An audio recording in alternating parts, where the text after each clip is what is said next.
He did not buy a wife, he bought a ghost with a heartbeat, and in doing so, saved them both. Montana Territory. Autumn, 1888. The dust of the settlement was the color of old bones, and the wind that scoured it from the cracked earth carried the scent of despair. It was a place where hope came to die, ground under the heel of desperation. Elias Thorne felt the grit on his teeth, a taste he knew as well as his own loneliness. His ranch, nestled in a valley that the mountains themselves seemed to be hiding from God, was a losing battle. The cattle were thin, the winter promised to be a beast, and the silence of his cabin was a physical weight. He'd come to town for salt and flour, not for a soul. But there she was. A gathering of hard men, their faces etched with cruelty and casual disregard, stood in a loose circle near the saloon. They were laughing. It was a sound like stones rattling in a dry gourd. In their center stood a man of means, his suit too fine for the dust, a sneer carved into his features. Beside him, a figure stood small and still. A woman. Pregnant, her condition obvious even beneath the shapeless gray dress she wore. But it was the thing on her head that stopped the air in Elias's lungs. A coarse burlap sack, cinched at her neck with a length of rope. 2 rough holes were torn in the fabric, dark voids where her eyes should have been. She was an object. A piece of damaged goods being disposed of. The man in the suit, Silas Blackwood, raised his voice over the wind. $5. For the trouble she'll cause and the brat she'll drop. Take her off my hands before I simply leave her for the wolves, the men snickered. They looked her over, their gazes like dirty hands, assessing the curve of her belly with contempt. No one moved. No one wanted another mouth to feed, especially one that came with such blatant, advertised shame. Elias watched, his own hands clenching into fists at his sides. He was a man of few words, his own face a landscape of past sorrows, a jagged scar tracing his jawline from a fight long lost.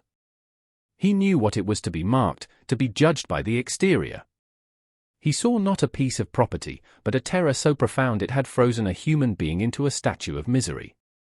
He saw the slight tremble in her hands, the only part of her that betrayed the life still flickering within. The auctioneer of human misery, Blackwood, was growing impatient. Fine. $1, then. Someone give me $1 and drag this creature away. Silence. The wind howled, a lonesome chorus to her degradation. Elias felt a pull, an anchor dropping from his soul into the dirt of that wretched street. It was not pity. It was recognition. He saw a solitude that mirrored his own, but one laced with a horror he could only guess at. He stepped forward. The dust swirled around his worn boots. The laughter of the men died, their curiosity piqued. Elias's eyes, the color of a stormy sky, did not look at the other men. They looked at the dark holes in the sack. $5, Elias said. His voice was rough, like stones grinding together, unused to forming words of such consequence. Blackwood's sneer widened into a triumphant smirk. A man of taste. $5 it is. Elias reached into his pocket and pulled out the worn leather pouch that held his meager funds for the winter. He counted out the coins, the silver and copper, a small, pathetic pile in his calloused palm. It was a catastrophic sum for him. It was the price of seed for the spring, of medicine, of survival. He handed the money to Blackwood, their hands brushing. One soft and manicured, the other hard as iron wood. Blackwood pocketed the coins with a flourish. She's all yours, rancher. And her future burden with her. He gave the rope at her neck a slight, contemptuous tug, pushing her forward. She stumbled, her hands flying out to catch her balance. She did not make a sound. Elias stood his ground, letting her steady herself. He did not reach for her.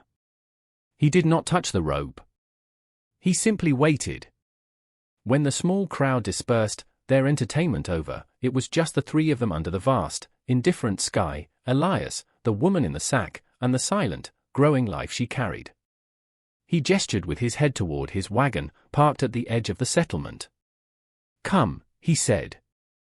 It was not an order. It was a statement of fact.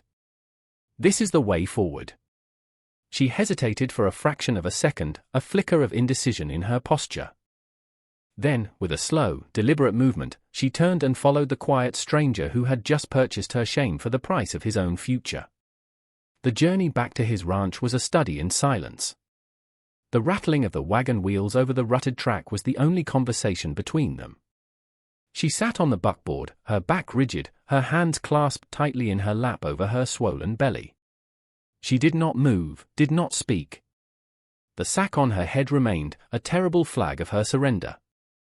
Elias did not look at her.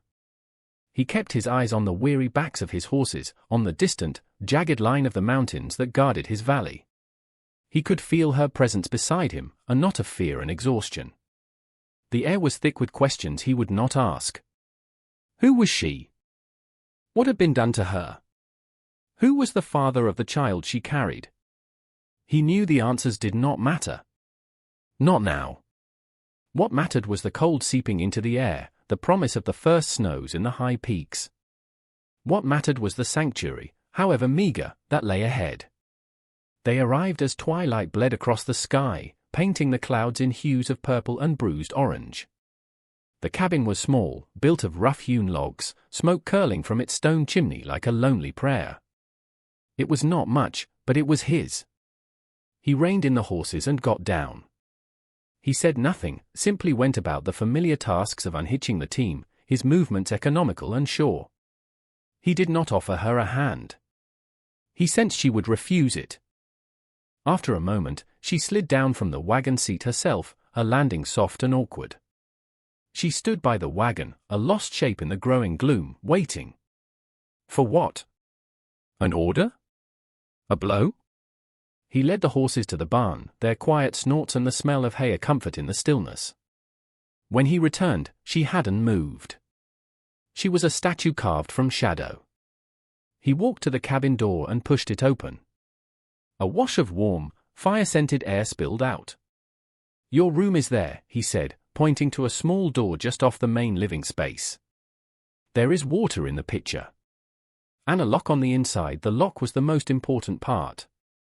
He turned and walked back toward the barn to finish his chores, leaving the door open, leaving the choice to her. He did not look back to see if she went inside. Later, when the moon was high and cold in the black sky, he returned to the cabin. The main door was still ajar. He stepped inside and closed it softly against the night. The door to her room was shut. A thin line of light showed from beneath it. On the small, rough table in the center of the room, he placed a tin plate with a piece of bread and some salted jerky. He placed a cup of water beside it. He looked at her closed door for a long moment, then moved to his own cot on the far side of the room, separated from the hearth and the table by a world of unspoken pain. He lay down in the dark, the fire casting long, dancing shadows on the walls. He heard no sound from her room. Not a cough, not a footstep, not a sob. There was only the sound of the wind and the heavy, silent beat of two lonely hearts, learning to share the same small space. He did not know her name. He did not know her face. He only knew she was there, and for the first time in a long time, the crushing silence of his life had a new texture. It was the silence of waiting. The next morning, the plate and cup were gone from the table. He did not see her take them. When he came in from his morning chores, they were sitting by the wash basin, clean. He said nothing.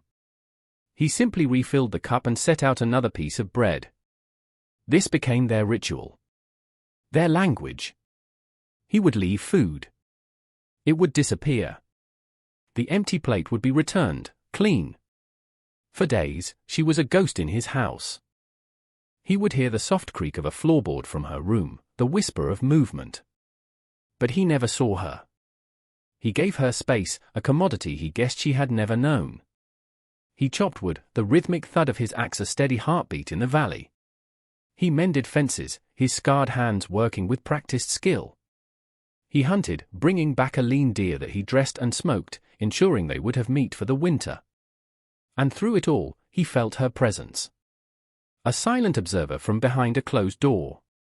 From behind a burlap sack. One afternoon, a week after her arrival, he returned to the cabin to find a change. A small pile of his mended shirts, which had been sitting in a basket, were now folded neatly on his cot. The stitches were small and perfect, far better than his own clumsy attempts. A quiet offering. A single stitch of trust in the vast fabric of their silence. He picked up a shirt, feeling the neatness of the seam with his thumb. He looked toward her door. For the first time, he spoke to the wood that separated them. "Thank you," he said. There was no reply. But he felt the silence had shifted, just a fraction. A few days later, he came inside, chilled to the bone from a biting wind, and found a cup of steaming water on the table, a few pine needles floating in it, releasing their sharp, clean scent. It wasn't coffee or tea, they had none to spare.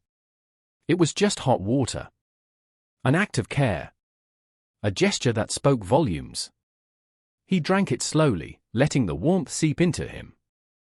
He was not a man given to smiling, but the corner of his mouth twitched. That evening, he carved a small, rough bird from a piece of scrap pine. He sanded it smooth with a piece of sandstone until it felt warm and alive in his palm. He left it on the table, beside her plate. The next morning, it was gone. The slow thaw continued as autumn deepened, the days growing shorter, the world outside turning brittle and gold. She began to emerge. At first, he would only catch glimpses of her, or a grey shape disappearing back into her room as he entered the cabin. Then, she started staying. She would sit in a chair by the hearth, her back to him, mending his clothes or simply staring into the flames. The sack remained. It was as much a part of her as her hands, her pregnancy. He never mentioned it. He never asked her to remove it. To do so would be a violation, an assertion of ownership he had no right to claim. He had bought her freedom from Blackwood, not her. One day, he found her outside, sweeping the porch with a crude broom he had made. She moved with a slow, heavy grace, her belly a prominent curve now. She froze when she saw him, as if expecting a reprimand. He just nodded and went to the woodpile. When he returned with an armload of wood, she was still there. He stopped. "The air is good today," he said, his voice quiet. She gave a small, jerky nod. The sack rustled. That night, she did not take her plate into her room. She sat at the table, across from him, and ate in the flickering firelight. They shared the meal in their customary silence, but it was a different kind of silence now. It was shared. The distance between them was no longer a chasm, but the simple space between two people at a table. He noticed the way she protected her belly, one hand resting on it almost constantly. The child was real to him now, not an abstract burden, but a life that was unfolding in the quiet safety of his home. He found himself thinking of it. Of the future. He began adding a small lean-to onto the cabin. A room for the child. He worked on it every afternoon, the sound of his hammer, and saw a steady proclamation. He was building something. He was planning for a future that included more than just himself. One evening, as he was checking the horses, a sound from the cabin made him stop. It was faint, almost lost in the wind. A humming. A low, sad, and yet beautiful melody. He stood in the cold darkness, listening. It was the first sound, other than the rustle of her clothes, that he had ever heard her make. It was a sound of life. A sound of a soul beginning to remember itself. He turned and looked at the warm, yellow light of the cabin window, a beacon in the vast loneliness of the landscape. He had paid $5 for a ghost. And now, that ghost was starting to sing. Winter arrived not as a gentle blanket, but as a fist. The sky turned a bruised grey and unleashed a blizzard that buried the valley in a sea of white. The wind shrieked like a wounded beast, rattling the cabin door and piling snow against the windows until the world outside was erased. For 3 days, they were prisoners of the storm. The small cabin became their entire universe. The enforced proximity was a tangible thing, shrinking the space between them until their solitudes were forced to touch. The first day was tense. They moved around each other like cautious animals, the silence heavy and thick. By the second day, a strange domesticity settled in. She baked bread, the smell filling the cabin with a warmth that had nothing to do with the fire. He repaired a broken hinge on the cellar door. They worked in a quiet rhythm, their tasks an unspoken partnership. On the third night, the storm reached its peak. The wind was a physical force, shaking the log walls. A log in the fireplace shifted and collapsed, sending a shower of sparks onto the hearth. Elara, he still did not know her name, flinching back with a small, sharp cry. It was the first time she'd made such a sound. He quickly swept the embers back into the fire. When he turned, he saw her huddled in her chair, her arms wrapped around her belly, her body trembling. The sack on her head seemed to sag with a weariness that went beyond the physical. He pulled his own chair closer to the fire, but not too close to her. He sat, feeding the fire with fresh logs, his presence a steady, quiet anchor in the howling chaos. An hour passed. Then another. The only sounds were the roar of the wind and the crackle of the flames. Then, a new sound. A whisper, dry and cracked like old parchment. Elara, he wasn't sure he'd heard it right. He turned his head slowly. She was looking at him. Or at least, the dark holes in the sack were turned in his direction. "My name," she whispered again, a little stronger this time. It's Elara. It was the most precious gift she could have given him. A piece of herself, offered up from behind her wall of shame. Elias nodded slowly. His own throat felt tight. "Elias," he said, returning the gift. He was Elias. She was Elara. They were no longer just a man and a woman in a cabin. They had names. The storm outside seemed to fade into the background. The firelight softened the harsh lines of the room, making it feel less like a refuge and more like a home. Emboldened by his quiet acceptance, she spoke again, her voice gaining a fragile strength. She told him of her past. Not all at once, but in broken fragments, like pieces of a shattered mirror. She spoke of a family farm, buried in debt. Of Silas Blackwood, a man who held the note, a man who saw people as assets on a ledger. She spoke of being taken as payment for that debt, a servant in his house, invisible and silent. She spoke of a night of violence, of powerlessness. She did not give details, but her hands, twisting in her lap, told the story. And then, the discovery of her pregnancy. Blackwood's fury. Not at the act, but at the inconvenience. The shame. He had not wanted a child to complicate his clean, orderly world. The sack, she explained, her voice dropping to a near inaudible murmur, was his final act of cruelty. He had put it on her himself. So you would wear your shame for all to see, he had told her. So no man would ever look upon your face again, he had cast her out, planning to sell her for a pittance in a town where she was a stranger. A piece of trash to be swept away. She fell silent. The confession hung in the air between them, raw and terrible. Elias did not move. He let the silence stretch, giving her story the respect of its own weight. He looked at her, this woman named Elara, and saw not the shame Blackwood had tried to brand her with, but a resilience that staggered him. She had survived. She had endured. She had protected the life inside her through it all. The storm raged outside, but inside the cabin, a profound stillness had fallen. He finally looked away from her, his gaze fixed on the dancing flames. The child. The innocent life caught in this web of cruelty. He thought of the lean-to he was building. Of the small wooden bird. Of a future. He cleared his throat. His next words were not planned. They rose from a place of deep, unshakable conviction. He turned back to her, his gaze steady and clear.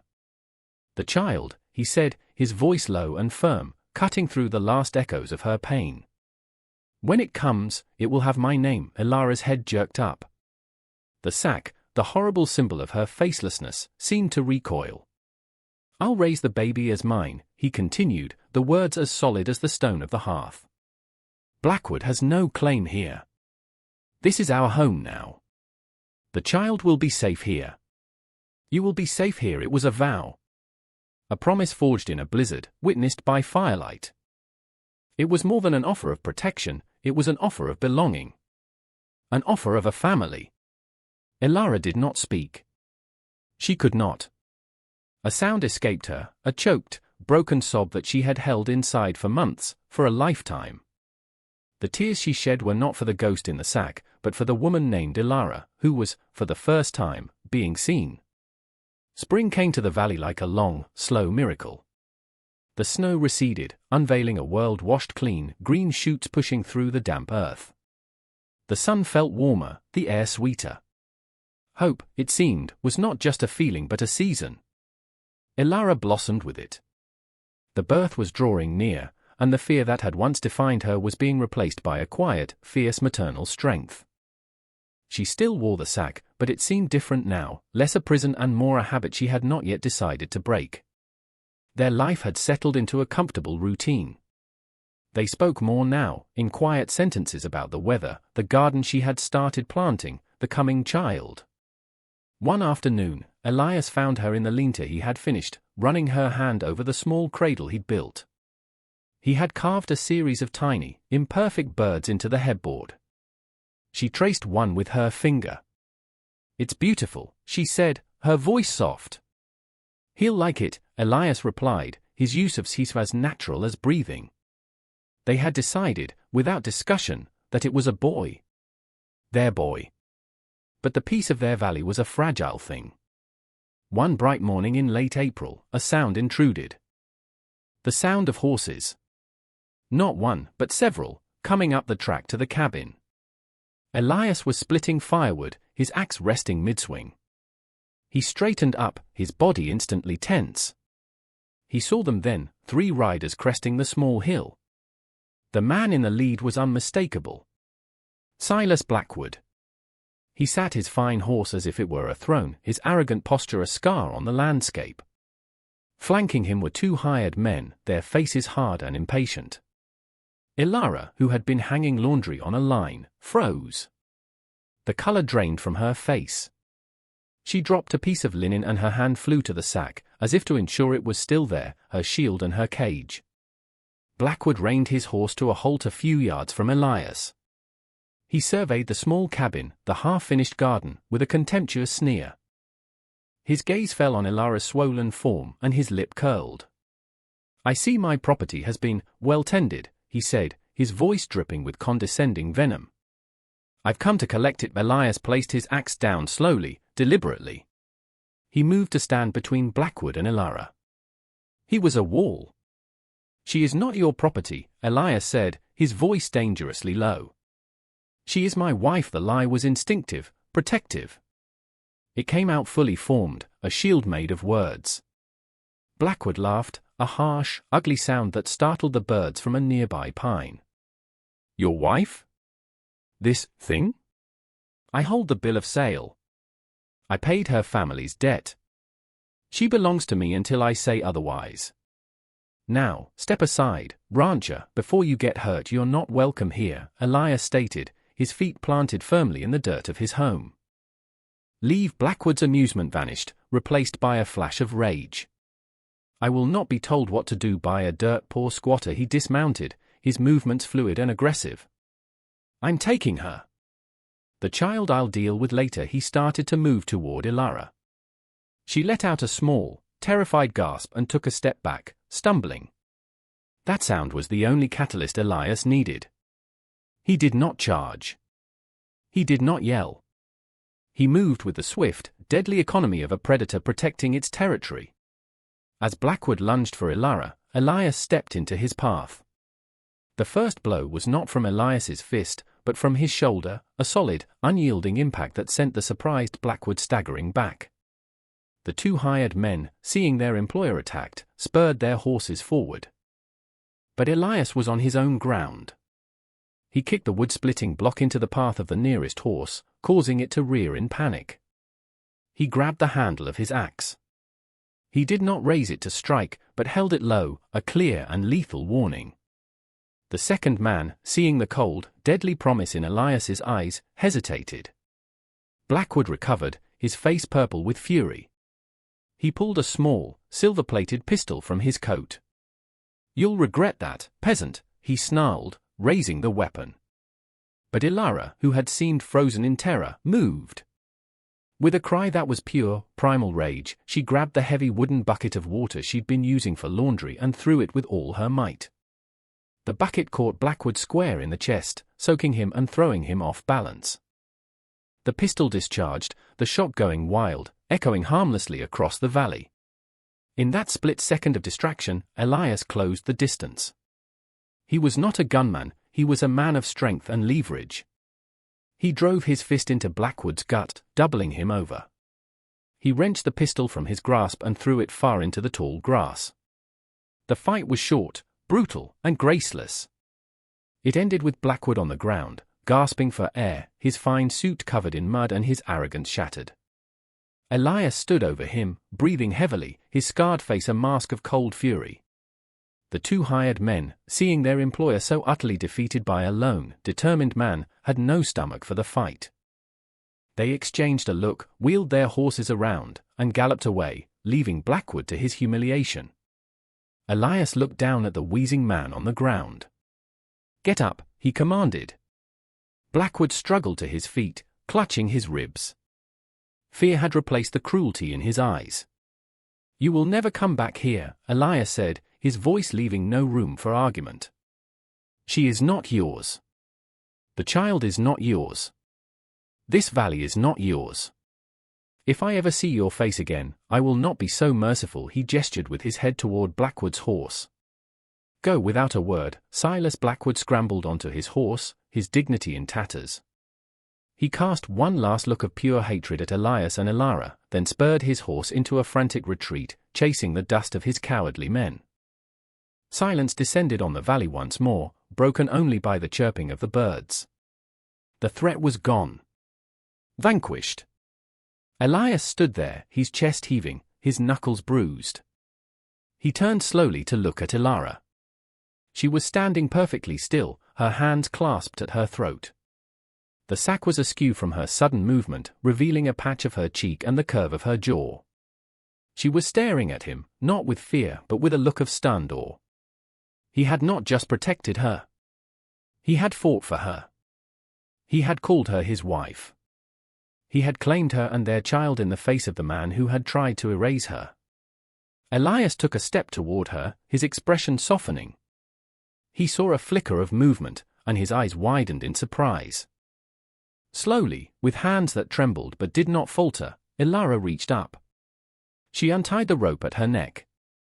With a deep, shuddering breath, she pulled the burlap sack from her head and let it fall to the dirt between them. For the first time, Elias Thorne saw her face. It was not a face of shame. It was strong and beautiful, framed by dark, tangled hair. High cheekbones, a firm mouth, and eyes the color of moss after a rain.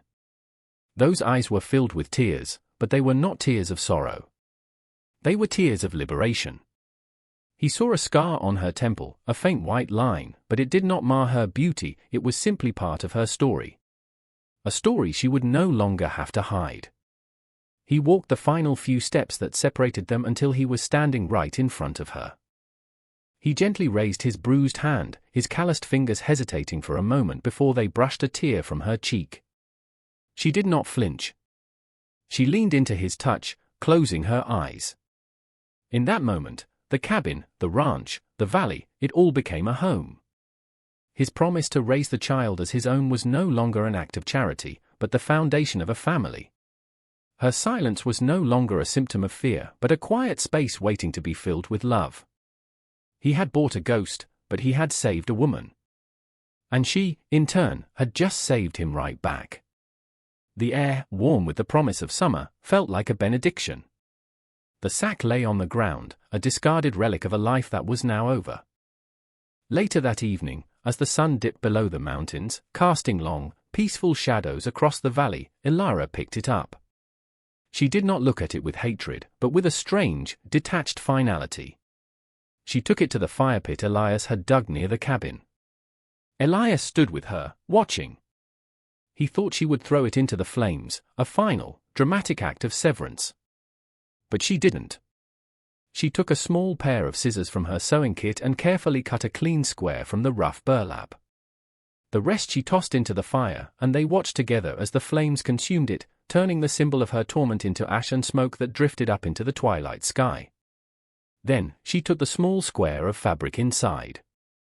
She washed it until the dirt and grime were gone, leaving only the clean, honest fibers.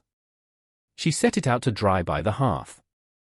Days later, their son was born. A healthy, beautiful boy with a tuft of dark hair and Elias's stormy grey eyes. They named him Samuel. Sammy. After the child was cleaned and swaddled, Elara took the small wooden bird Elias had carved for him so long ago. She wrapped it carefully in the square of clean burlap and tied it with a piece of twine, creating a small, rustic toy. She placed it in the cradle beside her sleeping son. The material that had once been used to hide her face, to broadcast her shame, was now the wrapping for the first gift for her child. A symbol of bondage transformed into a symbol of love and new beginnings. It was a testament to their story that the ugliest parts of the past could be reclaimed, cleaned, and made into something beautiful. A few weeks later, a traveling preacher passed through the valley. Elias and Elara were married on the porch of the cabin, under the wide and watchful sky. Elara wore a simple dress she had made herself, and in her hair she had tucked a wild prairie rose. Samuel slept in her arms. Elias stood beside her, his scarred face softened by a quiet joy that seemed to fill all the empty spaces inside him. Their only witnesses were the mountains, the pines, and the spirit of a place that had become their sanctuary. He had said, "I'll raise the baby as mine," and he had. He had said, "She is my wife," and she was. The $5 he had spent in a dusty, hopeless town had not bought him a servant. It had bought him everything. The years fell away like autumn leaves, blanketing the valley in a peaceful rhythm of seasons. The ranch did not just survive, it thrived. The herd grew, fat and healthy. The small cabin was expanded, a new room added, then another, the wood aging to a soft, silver gray. The lean-to that had been built for a child became a proper part of the house, its window looking out over a field where wildflowers grew. 10 years on, Elias Thorne was no longer the haunted, solitary man he had once been. The harsh lines on his face had been gentled by time and laughter. The scar on his jaw was just a faint, pale memory. He stood near the creek that ran through his property, skipping stones across the water with a boy of 10 whose dark hair fell into his eyes, his mother's eyes. Samuel was a child of the valley, strong, curious, and kind, with his father's steady hands and his mother's quiet resilience. From the porch of their home, Elara watched them. The ghost was long gone. In her place was a woman whose face was open and serene, warmed by the afternoon sun. She was the heart of this home, the anchor of their family. The memory of Silas Blackwood was a distant echo, a story that held no more power over her than a bad dream upon waking. Her life was not defined by the trauma she had fled, but by the love she had built. The love she had chosen. Their home became a quiet legend in the territory, a place known for its decency and strength. They were the Thornes, a family forged not by blood alone, but by a vow made in a blizzard, a battle won in the spring, and a love that had reclaimed and redeemed every broken piece of their past. They had built a legacy not of wealth or power, but of profound kindness, proving that a home is not just a structure of wood and stone, but a sanctuary built by two hearts willing to shelter each other from the storm. Thank you for watching this story of redemption and hope. It's a reminder that true strength is found in compassion, and that even in the darkest of places, the smallest act of kindness can change a life forever. If this story touched your heart, please like, share, and subscribe to our channel for more inspirational tales of the human spirit. Your support allows us to keep sharing stories that matter. Until next time, be the light in someone else's darkness.